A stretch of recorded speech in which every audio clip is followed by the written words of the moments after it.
today, and especially welcome the children to our event today because that's what this is all about.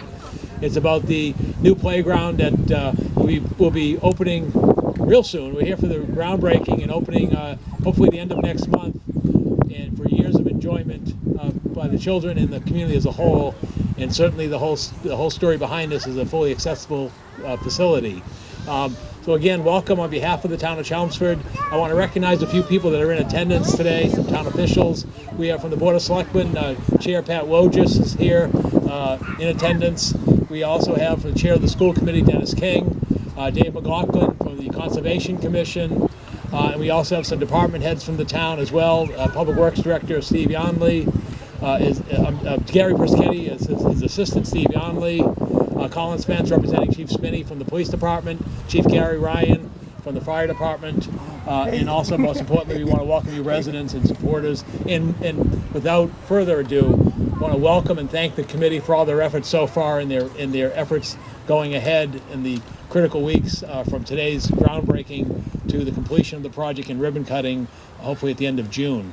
So without any further ado, I'm going to turn the microphone over to the tireless advocate for this project, from the inception to the securing of funding and fundraising, and obviously the organization of today's event. I want to turn it over to Bill Askenburg, Chair of the Roberts Field Committee. Thank you, Town Manager. Thank you, Town Manager Paul Cohen.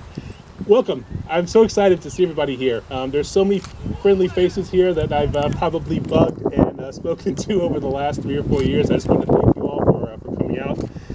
Very quickly, I just wanted to thank everyone that's contributed to this project and will be contributing over the probably the next few months as well.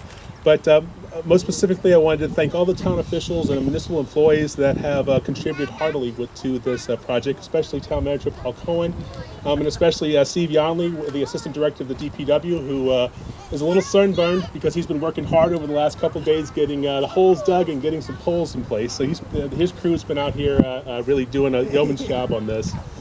I also wanted to thank my fellow committee members who are here today. Marcus Bush is the Vice Chair of the Roberts Field Advisory Committee, and Else Davis is here from the Roberts Field Advisory Committee.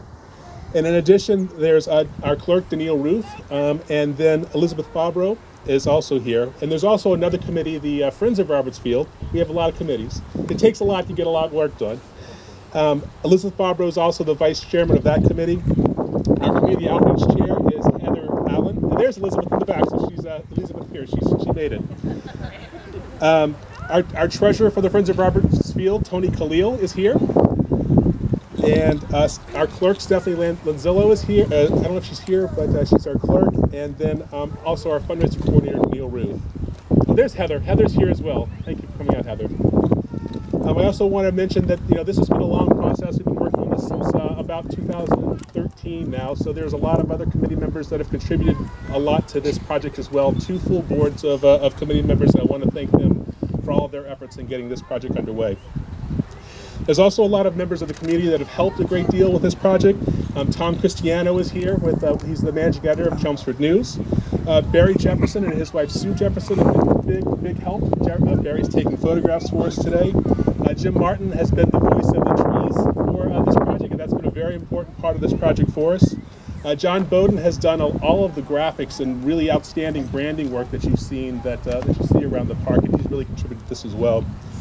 Sandy Rainey, otherwise known as the Chelmsford Mass Rocks lady, is here, and she's helped a lot with the project as well. And I invite you all to partake in some waters and sodas and cookies when you have a chance.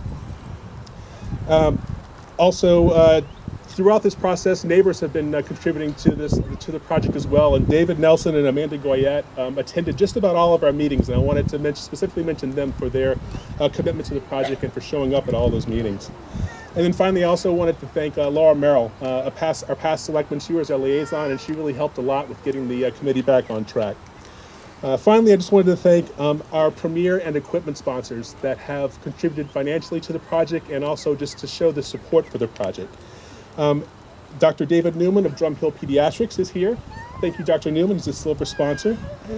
Elaine Brown is a sponsor. Matt and Kristen Mulrooney of Aces Aquatics. I don't see them here, but they're a silver sponsor. TJ and Jennifer Beery Sri Krishna and Manasa Singham are sponsors. Barry and Sue Jefferson are also sponsors. David Lantain of Heritage Construction has volunteered to build our new covered bridge entryway, which will be about where we're standing now. Enterprise Bank is a sponsor of ours. The Gilchrist family, and they are here, over here in the back. I wanted to specifically thank them for coming out today and for being a sponsor. The Kurt Kelly Memorial Foundation is also a sponsor, and Billy Joe Campbell's been our contact there. And then also the Askenburg family. We are also a sponsor of the project. So in conclusion, I just want to thank everybody. This has been a real team effort. It's been a great community project, and I encourage you to learn a little bit more about the project, have a snack, maybe grab a brochure and see some of the other sponsorship opportunities that we have. And then finally, I encourage you all to join us on June 2nd and 3rd from 7 a.m. to 4 p.m. when we're going to have our community build. We need at least 50 people there at any one time, so we need many hands to make this project work. So thank you very much for coming out, and I look forward to talking to you after this is all over.